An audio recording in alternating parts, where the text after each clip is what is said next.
Hi, my name is Margaret Owen Garni, and I'll be presenting Chapter 8, Production, from Food Service Management, Principles and Practices.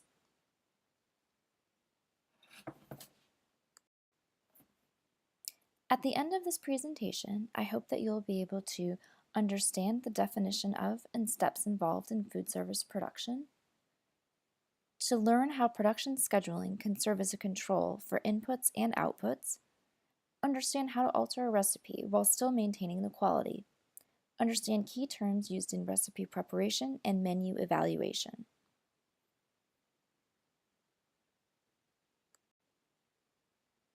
First, we'll go over some of the key concepts outlined in the chapter and then discuss these in further detail.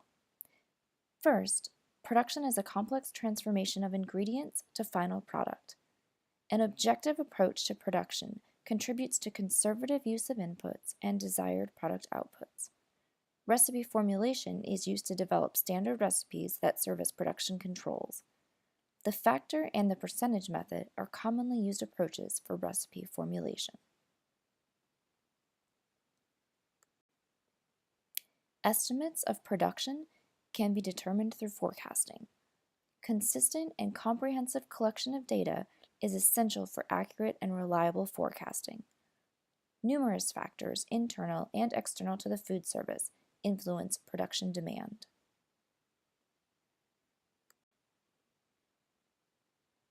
Clear communication between management and the production staff is essential for successful production.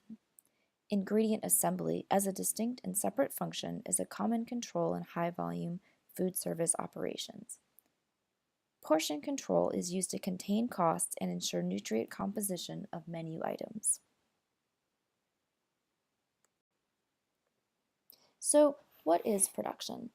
It's the transformation of raw or processed ingredients into ready-for-service menu items. On the left side of your screen, you see the raw ingredients, and on the right side, the finished product.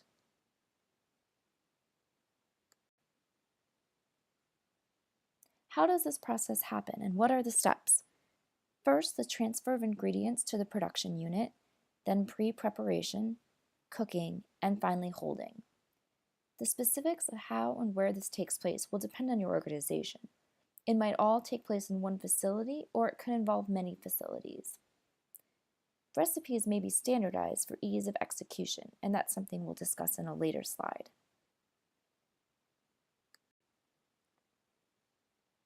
Quality control is maintained in part through production scheduling. The food that's going to be served must be aesthetically appealing to the clientele, meaning pleasing to the senses, appropriate quantity, microbiologically safe, and within the budget.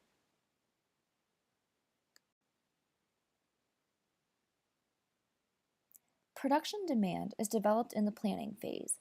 A food service manager or owner will look at the following kinds of data: forecasting, historical data, trends, and service style of the establishment.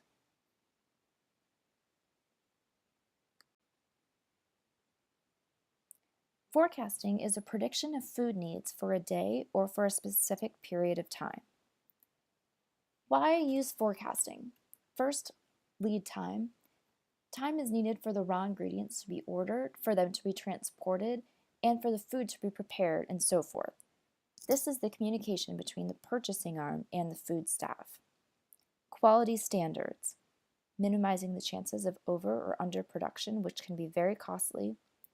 Reduce the possibility of upsetting clientele, for example, advertising something on the menu that wasn't able to be brought in, and to predict and control labor costs. There are several different models of forecasting. Moving average and exponential smoothing are both time series models. Moving average uses past records to average a group of data. That makes the first forecast. Then that first number is dropped and the next in the series is added, and so forth. Exponential smoothing is similar, except that it can account for seasonality and adjust for forecast error.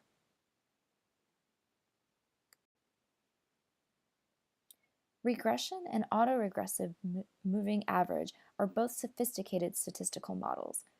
They use past data to determine the best mathematical approach forward. These models generally require the assistance of a statistician.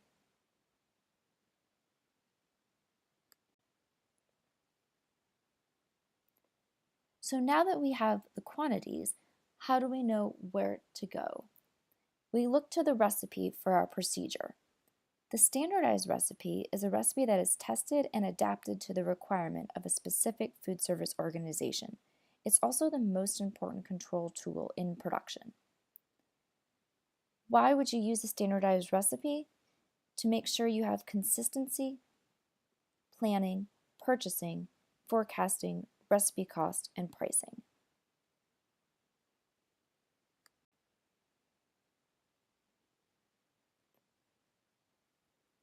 The following information should be included in the standardized recipe: the title, the yield and portion size, meaning the amount we're going to make and how many people we'll be able to feed, cooking time and temperature, ingredients and the quantities, and of course the procedures. Before any standardized recipe can be implemented, you need to make sure it measures up to the quality standards. These are things like color, flavor, texture, and so forth. There are a few terms that are key to know in recipe formulation. AP stands for as purchased, and this is the weight of the ingredient before trimming. You'll know you're looking at an AP ingredient when the descriptive term is placed before the ingredient. For example, canned tomatoes or chopped spinach. EP stands for edible portion, and this is the portion that's actually served to the customer. Therefore, it accounts for trim loss.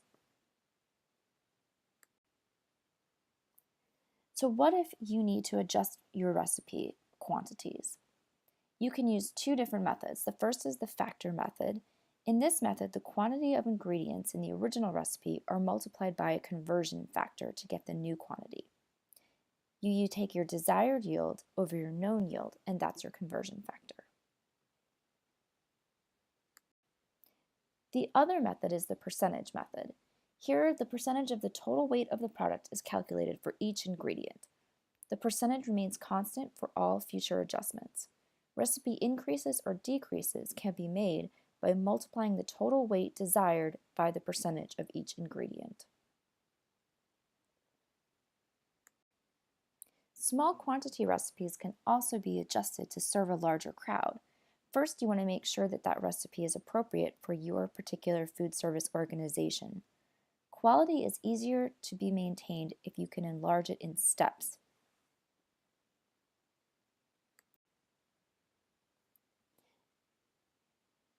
To determine your portion size in ounces first, multiply your portion size by the estimated number to be served and convert this to pounds. In order to figure out how much you need to order, take your ounces and multiply it by the number of portions, divide by 16 ounces, and this gives you the pounds of the edible portion that are required. Then you take that weight, divide it over the yield, and that tells you the amount you need to order.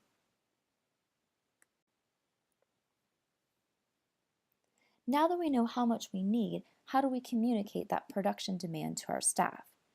Production scheduling is the decision-making and communications process whereby the production staff is informed of how the food preparation is to take place and over what time period. This may be done in a face-to-face meeting with your staff or in a written document or in both. The important items to identify in production scheduling are what menu items to prepare, quantities to produce, when these items need to be produced, and who's going to prepare them. Production control is how the ingredients are prepared and assembled. Central assembly of the ingredients has been found to be most cost-effective. Accurate measurement of ingredients is imperative to the acceptability of the finished product, and portion control is used both to contain the costs and also ensure the nutrient composition of the menu items. The menu evaluation is something that the food manager should look over to do. The following criteria should be determined. Does the menu meet nutritional guidelines and organizational objectives? Are the in-season foods that are offered within the acceptable price range? Do foods offer contrasts of color, texture, and flavor? Can the foods be prepared using the available personnel and equipment? Is the workload balanced for personnel? Are meals made attractive with garnishes? And do these combinations combine to make a pleasing whole that will be acceptable to the clientele? Your menu can be evaluated using several different terms. The first, percent of popularity. This is the percent of each menu item sold in a given time period compared to the total of all the menu items sold during that period. Star, dog, and puzzle are terms that relate profitability and popularity to the menu items. A star product has high profitability and high popularity and should be kept on the menu. A dog has both low profitability and low popularity and should be removed. And a puzzle has high profitability but low popularity.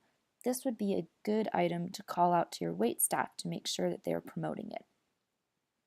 A hedonic scale is a 9-point scale used to measure food acceptability, and contribution margin is the menu price minus the food cost. There are several different service styles depending on your organization. One is the American style. Here, the diners are greeted and seated by a maitre d', host or hostess. A waiter or waitress takes the food order, brings food in from the kitchen, and clears dishes when the diners are done. Food may be brought out to diners on carts or by hand. Before any food goes out, it is checked to make certain that what is going out is what is ordered. Food is portioned on plates in the kitchen and then served. French service is an elegant fine dining experience. Food is brought out on serving platters and placed on small heaters. The chief waiter will complete preparation tableside and serves plates to each guest. He is assisted by another waiter. And finally, Russian service. Here, food is completely prepared and portioned onto platters in the kitchen. A waiter or waitress brings these platters into the dining room and serves each guest from the platter. This is a faster service than French service, but it may require many platters if the diners have many choices to pick from. For this reason, it's often used in a banquet setting.